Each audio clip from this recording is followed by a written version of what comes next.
Paraan para agad kaniyang tawagan.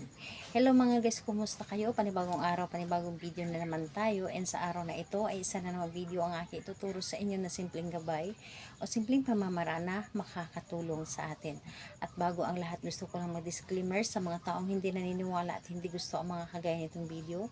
Please skip this video at maghanap kayo ng videos na gustong gusto nyo dahil ang video na ito ay para lamang ito sa mga taong naniniwala and gusto mag-try.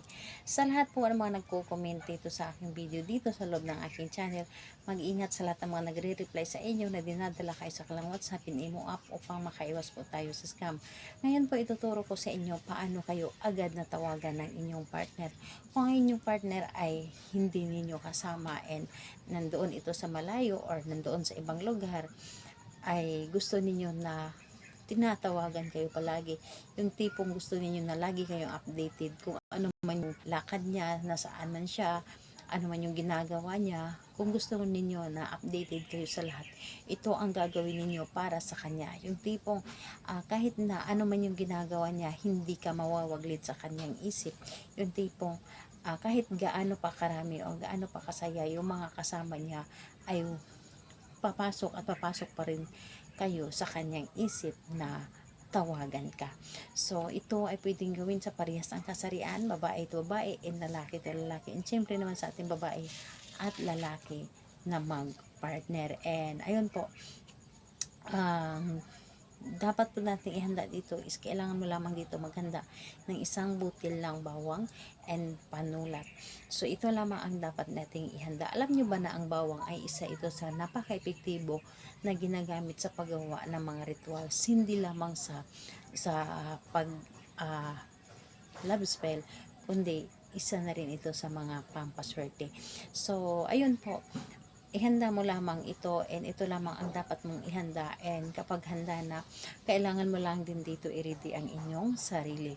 So lagi ko po itong sinasabi sa inyo na kapag gumawa kayo ng isang ritual or kahit anong klaseng ritual, dapat po ay buo ang inyong loob sa gawa nito, and kailangan na naniniwala ka sa dapat mong gawin, dahil kapag wala kang tiwala ay hindi ito gagana sa inyo or malabo mo ito mapapagana.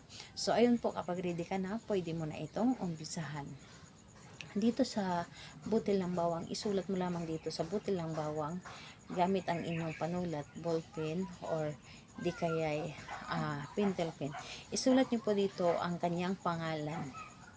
So isulat niyo dito ang kanyang pangalan lamang. At kapag naisulat nyo na dito ang kanyang pangalan, ilagay mo lamang dito sa iyong palad at i-close po ang iyong palad at ibulong dito ang inyong nais. Halimbawa na lamang, ako ay iyong tawagan palagi, magiging updated ka sa lahat ng mga lakad mo, hindi ka mapakali or hindi ka magiging masaya kung hindi mo ako makakausap. Ano man ang gagawin mo, lagi mong ipapaalam sa akin, tatawagan mo ako kahit gaano ka pa kabisi, magkakaroon ka ng time sa akin at hindi mo ako babaliwalain. So lahat na sabihin mo na dito, basta ang importante ay ito ay nanggaling sa inyong puso. Sabihin mo dito lahat-lahat ang inyong nais. And ayun po, pagkatapos nun, itong bawang na ito, ilagay mo ito doon sa ilalim ng inyong unan. Higaan nyo lamang ito and hayaan ninyo manatili ito hanggang sa ito ay matuyo na. So, hayaan ninyo, ito ay napaka-epektibo talaga. Maniwala ka sa inyong ginawa. Ang taong ginawa mo nito ay ikaw ay laging tatawagan at lagi kang kukulitin. Yung tipong hindi siya magsasawa sa iyo. So, kailan ito pwedeng gawin? Gawin ito sa araw ng Tuesday and Friday. Kung hindi ka naman makapaghintay ng Tuesday and Friday, and para bang naramdaman ninyo na hinihila ka na gawin mo ito dahil yung energy mo ang naghila sa inyo. So ayun po, salamat po sa inyo. Bye bye everyone. God bless us all.